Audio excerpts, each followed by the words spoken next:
The Las Vegas Raiders just spent $281 million in one single day of free agency. Let that satisfy for a second. A franchise that finished dead last in points scored, dead last in total offense, and had the worst offensive line in football, according to PFF, just went out and made 7 massive signings before most teams even picked up the phone. Tyler Linderbaum, the best center in the NFL, signed a record-breaking 3-year $81 million deal that makes him the highest paid interior offensive lineman in league history. Kwity Paye locked in at 3 years, $48 million. Quay Walker and Nakobe Dean, 2 former Georgia teammates, reunited at linebacker. Jalen Naylor came over from Minnesota. Eric Stokes came back on a new deal. And Matt Gay walked in as the new kicker. All of this happened after the Raiders already traded Max Crosby to the Baltimore Ravens for 2 first-round picks, released Geno Smith, and cut Alex Kappa to clear the books. The amount of roster turnover here is not just aggressive, it is a full reset. And the man leading all of it is a 38-year-old head coach who just won a Super Bowl. Clint Kubiak walked into the Las Vegas facility fresh off, leading the Seattle Seahawks to a championship as their offensive coordinator. His offense ranked 3rd in the entire league in scoring at 28.4 points per game. His unit set franchise records for total points in a season with 483. He turned Sam Darnold into a Pro Bowl quarterback, and now he is sitting in the same building as the number 1 overall pick in the 2026 NFL Draft. A Heisman Trophy winner and national championship quarterback named Fernando Mendoza out of Indiana. The Raiders also already have Ashton Jeanty, a first-round running back with star potential, who was stuck behind the worst blocking in football last season. They have Brock Bowers, one of the best young tight ends in the game. General manager John Spytek and minority owner Tom Brady are not just spending money to fill holes. They are building an entire identity around a young offensive core and a coaching staff that knows exactly how to use them. This is not a team throwing darts at a board. This is a franchise that flipped everything in one offseason and still has the most cap space left in the NFL. But here's the part that makes all of this even more interesting. The Raiders are sitting in the toughest division in professional football. Patrick Mahomes and Andy Reid are still in Kansas City. Justin Herbert and Jim Harbaugh are rolling in Los Angeles. Bo Nix, a second-year quarterback, is developing fast under Sean Payton in Denver. Every single team in this division has a franchise quarterback and a proven head coach. So the real question is not whether the Raiders improved, they clearly did. The question is whether Kubiak and Mendoza can become the next great pairing in the AFC West, and how fast they can get there. Because the clock is already ticking, and what the Raiders just did in free agency might be the boldest opening move this league has seen in years. And it all starts with the coaching, because what Clint Kubiak brings to this franchise is something the Raiders have not had in a very long time. But before we get into that, hit that like and subscribe button for more Raiders and all the NFL content. Can we hit 500 likes on this video? The Las Vegas Raiders have burned through head coaches faster than any franchise in football over the last 5 years. John Gruden was building the roster his way before the email situation forced his resignation. Rich Bisaccia stepped in as interim and took that team one play away from beating the Cincinnati Bengals in the playoffs. Instead of keeping him, the Raiders went with Josh McDaniels, who had already failed as a head coach with the Denver Broncos years earlier. McDaniels and general manager Dave Ziegler rubbed people the wrong way across the entire building. They cut Derek Carr, a longtime franchise quarterback, to bring in Jimmy Garoppolo. That experiment collapsed. Halfway through year 2, both McDaniels and Ziegler were fired after a brutal Monday Night Football loss to the Detroit Lions. Antonio Pierce took over as interim, and the players loved him. Max Crosby publicly pushed for the team to keep him, so the Raiders promoted from within instead of searching outside. One full season later, the results were clear. The team got out-coached consistently, and Pierce was let go. Then came Pete Carroll, who had just been pushed out in Seattle. He took a year off, went to USC to teach, and came back to coach a team that went on to post the worst record in the league. Statistically, Carroll became the worst head coach in Raiders history. His own son coached the offensive line. The staff around him could not develop young players or create any identity on either side of the ball. That is 5 coaching changes in 5 years. Every single time, the Raiders either settled for a fallback option or promoted someone who was not ready. Kubiak is different. He was their top choice from the start. He interviewed twice, waited through the Super Bowl, and signed a 5-year deal. For the first time in a long time, this franchise picked the coach they actually wanted, and now he has a chance to build an offense around a quarterback the Raiders are about to select with the first overall pick. Geno Smith was sacked 55 times last season in just 15 games. That is the most in the entire NFL. The Raiders averaged 77.5 rushing yards per game, which is the fewest in the common draft era by any team that used a first-round pick on a running back. Those numbers tell you everything about what went wrong up front. The blocking was so bad that it did not matter who was carrying the ball or throwing the football. Nothing was going to work behind that wall. So the first move the front office made in free agency was the most important one. Tyler Linderbaum is not just a great center. He is the quarterback of the offensive line. He calls out protections. He reads the defense before the snap. He makes the adjustments that allow a young signal caller to focus on playing football instead of surviving. Jackson Powers Johnson finally gets a fair chance now. He was drafted out of Oregon because of his versatility. He can play center, left guard, or right guard. But under the previous coaching staff, he was moved around constantly with no clear plan. Pete Carroll's son was coaching that offensive line, and the development was almost non-existent. With Linderbaum locked in at center, JPJ slides to guard, where he can settle into one position and grow. Pair that with Colton Miller at left tackle, who has quietly been one of the better pass protectors in the league for years. And suddenly, the left side of this line looks completely different. The right side still needs work. That is where the 14th overall pick comes into play. The Raiders could target a top guard prospect to complete the interior. Delmar Glaze is worth developing at right tackle. But the foundation is set. For the first time in years, whoever lines up at quarterback for the Raiders will actually have time to throw. And the player about to step into that role might be the most important pick this franchise has made in over a decade. The last time the Las Vegas Raiders held the first overall pick, they passed on Calvin Johnson and selected Jamarcus Russell. That decision haunted the franchise for years. This time, there is no debate. Fernando Mendoza out of Indiana is the pick. 6'5", 240 pounds, 41 passing touchdowns to just 6 interceptions in his final college season. He is not some raw project with a big arm and no feel for the game. His accuracy is elite.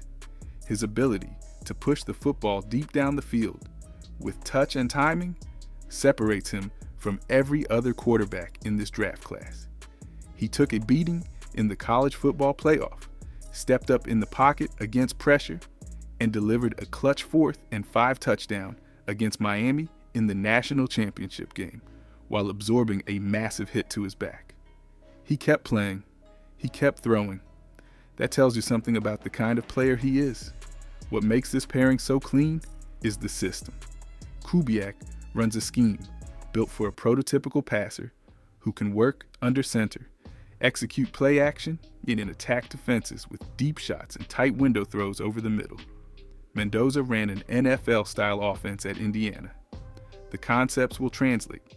The footwork will translate.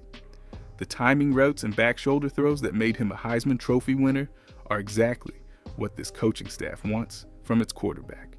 He does not need to reinvent his game to fit. He just needs to keep doing what got him here. Some people will say sit him for a year. Let Aiden O'Connell hold things down while Mendoza learns. But that thinking is outdated. Jaden Daniels reached the NFC Championship as a rookie. Joe Burrow made the Super Bowl in year 2. Mendoza has the offensive line, the coaching, and the weapons around him right now. You do not draft a quarterback first overall to watch from the sideline. You hand him the keys and let him drive. And the weapons waiting for him on this roster are better than most people realize. Ashton Jeanty was not the problem last season. He was a first-round running back getting hit behind the line of scrimmage before he could even make a decision. Half his carries had defenders in his face the moment the ball touched his hands. That is not a talent issue. That is a blocking issue. Now picture him running behind Tyler Linderbaum, Jackson Powers-Johnson, and Colton Miller in an offense built around play action and between the tackles rushing. Kubiak used Kenneth Walker III and Zach Charbonnet in Seattle to dominate the ground game all the way through the Super Bowl. Jeanty has that same kind of explosive ability. He was selected in the first round for a reason. The Raiders need to feed him the football and make him the engine of this offense. Jalen Nailor is the new addition that most people are sleeping on. Over the last 2 seasons in Minnesota, he put up 57 catches for 858 yards and 10 touchdowns with a career high 15.3 yards per reception in 2025. The reason those numbers are not bigger is because he was sitting behind Justin Jefferson and Jordan Addison. In Las Vegas, the targets are wide open. He has real speed, elite short area burst, and reliable hands. He can work over the middle and get behind defenses.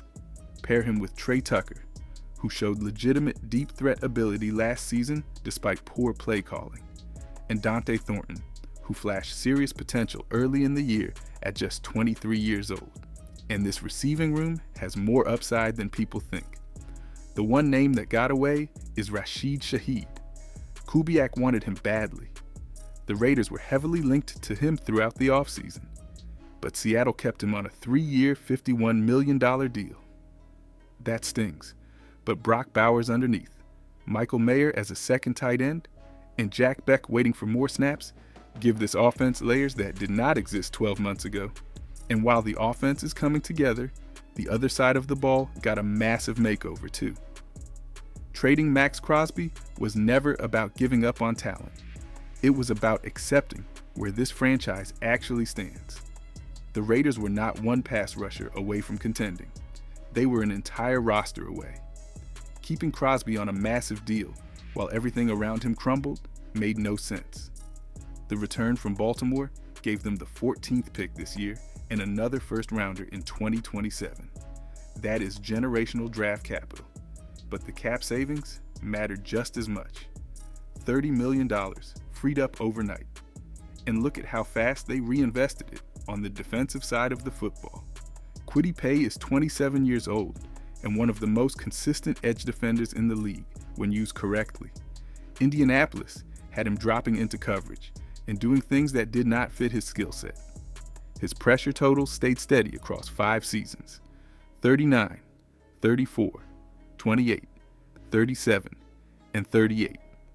That kind of consistency does not happen by accident. Put him in a 3-4 scheme where he can attack upfield and set the edge against the run, and you are looking at a player who could take a real leap. Tyree Wilson on the other side still has the physical tools that made him a first-round pick out of Texas Tech. Having Paye across from him could unlock something that the Raiders have been waiting to see. The linebacker room went from empty to loaded. Quay Walker brings size and physicality. Nakobe Dean brings coverage ability and a pass rush element that this defense desperately needed. They played together at Georgia and already have chemistry. Eric Stokes had a career year in the secondary last season. Taron Johnson came over from Buffalo in a trade that cost almost nothing. Malcolm Kuntze returns healthy on a prove-it deal. And Rob Leonard, promoted from defensive line coach to defensive coordinator, knows these players better than anyone. This defense will not be perfect overnight, but the pieces are young, athletic, and finally fit the scheme. The real genius behind all of it, though, is how the Raiders are paying for everything without boxing themselves into a corner. Most teams that spend $281 million in one day of free agency are done. The money is gone. The flexibility disappears. But the Raiders are not most teams. Even after all those signings, Las Vegas still holds the most available cap space in the entire NFL. Before releasing Geno Smith, They were sitting at roughly $118 million. His departure saved another $8 million. That is an insane amount of financial room for a team that just made 7 major additions. And it gets even wilder when you look ahead. The Raiders project to have approximately $340 million in cap space entering 2027 with only 26 players on the roster. That number is not a typo. It is the most in the league by a wide margin. Every single free agent deal the front office signed is structured as a 3-year contract. That is not a coincidence. Linderbaum, Pay, Walker, Dean, Naylor, Stokes, all 3-year commitments. Those deals expire right when the young core starts needing extensions. Fernando Mendoza will be on a rookie deal for 4 years. Ashton Genty and Brock Bowers are still on cost-controlled contracts. The Raiders are not paying franchise quarterback money to anyone right now. That gives them a window to overpay in free agency today because the cap is wide open and then transition to a homegrown roster once those draft picks develop into foundational players. The Matt Gay signing fits the same logic. He replaces Daniel Carlson likely on a short prove-it deal, reconnecting with special teams coach Joe DeCamillis, who coached him during his Pro Bowl 2021 season with the Rams. John Spytek and Tom Brady are not guessing here. Every dollar is mapped to a timeline. Every contract is built to expire at the right moment. Owner Mark Davis has taken criticism for years, but the financial strategy behind this rebuild is airtight. The spending is done with purpose, but none of it matters if the Raiders cannot survive what is waiting for them inside their own division. The AFC West is not a division where you sneak up on anyone. Patrick Mahomes is still the best quarterback in football. Andy Reid is a first-ballot Hall of Famer. That combination in Kansas City has owned this division for years and shows zero signs of slowing down. If Mahomes retired tomorrow, he would walk straight into Canton. The Chiefs just added Kenneth Walker III at running back, which means their offense is about to get even more dangerous on the ground. Right next door, Jim Harbaugh has completely transformed the Los Angeles Chargers. Justin Herbert is a franchise quarterback with elite arm talent and a head coach who knows exactly how to build a physical, disciplined team. And in Denver, Sean Payton is quietly developing something serious with Bo Nix, who showed real growth throughout his first NFL season and now enters year 2 with a full offseason in that system. The Raiders are not expected to compete for a division title this year, and honestly, that is fine. Trying to rush a rebuild inside a division this loaded is how franchises make desperate moves that set them back another 5 years. The smarter play is patience. Give Kubiak time to install his system. Let Mendoza take his lumps as a rookie and grow into the role. Allow the defensive players to learn a new scheme under Rob Leonard. If it takes 3 years to become a real contender, that timeline still lines up perfectly with the cap structure and the draft capital the Raiders have built. But do not count them out early either. This league moves fast. The roster today is significantly better than it was 1 week ago. The coaching is dramatically upgraded. 4 first-round picks across 2 drafts give this front office ammunition that most rebuilding teams only dream about. Genty, Bowers, and Mendoza could become one of the best young trios in football if everything clicks. The Raiders have been stuck in a cycle of failure for too long. This offseason feels different. Not because of hope, because of structure, because of a plan. And for the first time in a very long time, every single piece is pointing in the same direction.